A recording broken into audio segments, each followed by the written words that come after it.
So you see this tree, obviously, right?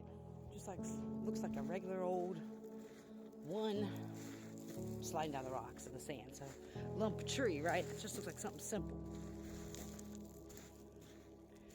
Until you get to the roots of it. And with a can in there.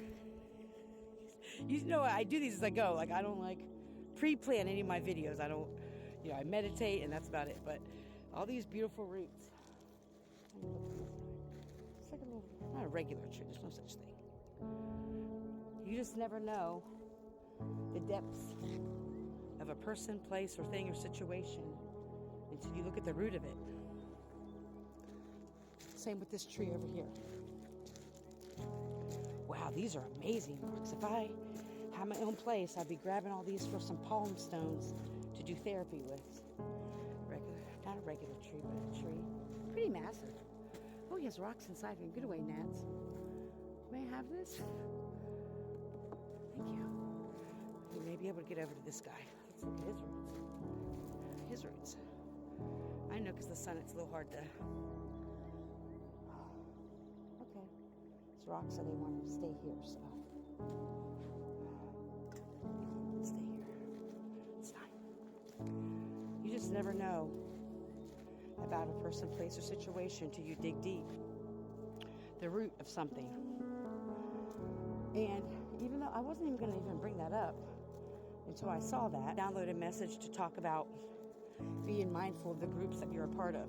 Everything that I talk about has been firsthand experience for me, my perception, and again, I have to reiterate, my personal experience and what Spirit has showed me, even after I've gotten out of these experiences. And especially for those of you who have always felt like a lone wolf, have always felt like a black sheep, just wanting to belong, just wanting to find a group or your soul tribe.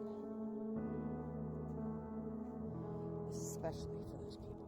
There may be certain times in your life where you're a little vulnerable. Not vulnerable is a negative thing, but you may be freshly awakening or trying to find answers. You're just trying to grasp onto people that can understand where you're coming from, people to kind of give you some answers or some comfort that you're not alone, you're not crazy. And it's in those moments that the predators come out and they look for people like us. I don't resonate with that anymore, but that's where I was a couple years ago. And because I was the black sheep my whole life, the scapegoat, no matter the situation or what the fuck it was the problem. And that's not me anymore. I don't resonate with that anymore. I realize now that I am the light, illuminate what's in the dark, and so people have to make me the problem because I illuminate their darkness and their wrongdoings. However, I was in that space where I wanted to find my soul tribe, what I thought to be a soul tribe, or people that understood me. And so that there was a pattern of people similar to me that were in these groups. Some of them disappeared. Some of them were labeled, and I'm not gonna lie, some of them were labeled schizophrenic, and deemed crazy by these individuals. And these individuals had known this person for a long, long time. And this person was living with them, actually.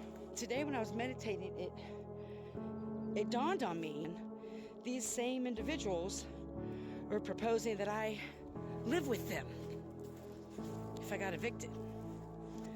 And Spirit showed me I don't know why I didn't see it beforehand, but how this one young lady who was also living with these people some time ago, who worked for them in a different arena, they'd known her for a while, they were deeming her schizophrenic, mentally ill, and saying horrible, horrible things about her at the time she was living with them.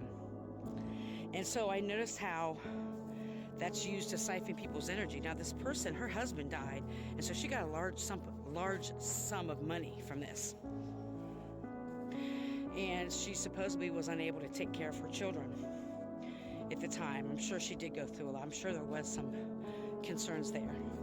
However, what do we know? about spell work and people doing certain things to create chaos in people's lives and to create things. I'm not going to go into detail because if you know, you know. There are so many forces and so many things at play here when we talk about mental illness. And so I'm not going to go into that. If you know, you know. It's not. I truly believe, just like the Native Americans believe, that there's not as big as mental illness problem in this country as we think there is. There's many other things happening. People's awakening, spiritual stuff. But anyway, so I noticed that. The energy harvesting, the preying on young girls. There's another guy here, an older man in the community here, that someone I know reported this, so it's not like it's hearsay. She reported how she was very uncomfortable in these dance circles that they do, these trance dances and shit, and how she was approached and was made to feel very uncomfortable. And this person actually, I think she said, kissed her, and she communicated her uncomfortability with this. I'm being called to just let all this out, everything I know out.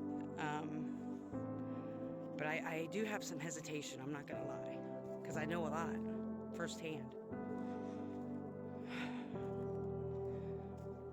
And so I'm thinking about what's my intentions on speaking about it.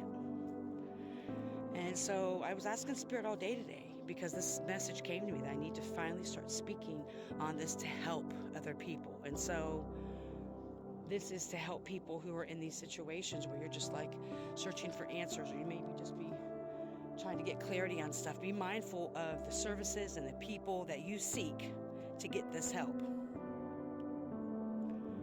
Not all of them are for your greatest and highest good. Well, how do you know that?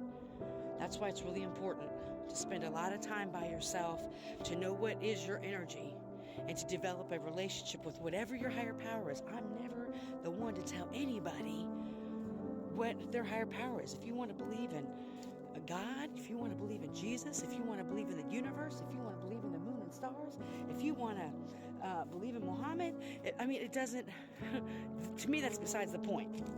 Whatever your higher power is, it's very important to get a good relationship, to develop a good, solid relationship through meditation and prayer, and to also know your energy. Because once you're able to know your energy and you have a good relationship, for me, it is the universe, my spirit guides, my ancestors, and divine light and divine source. That's my higher power. And because I have this great relationship, anytime I have a question, now I just sit in quiet meditation and the answers come like that. Any question I have about anybody or anything or any situation, I go in quiet meditation. Or I just go out in the woods. And talk to the trees, and I get instant messages of clarification on what I need to do and how I need to move forward, what to say, what not to say. And so I definitely would start with that first, of understanding what your energy is, because I guarantee you a lot of the symptoms, I know it's going all over the place and we're running out of time, but this is going to have to be a multi-part series when I actually sit down and do it. But once you realize what your energy is and what your energy isn't, you realize that you really don't have a lot of symptoms of depression or anxiety. It's the people around you. I bet everything on that. I guarantee you. It's the energies around you. So that's a whole other story. But so be very mindful of who you reach out to, and sit in quiet meditation. Ask. I don't care if you're drawn to the person, because we can be drawn to people and there'd be other powers at play, other things at play that draw us into people. Trust me. People do all kinds of foul shit to get you drawn into them. That's why I'm very mindful of the videos I watch. So we're out of time.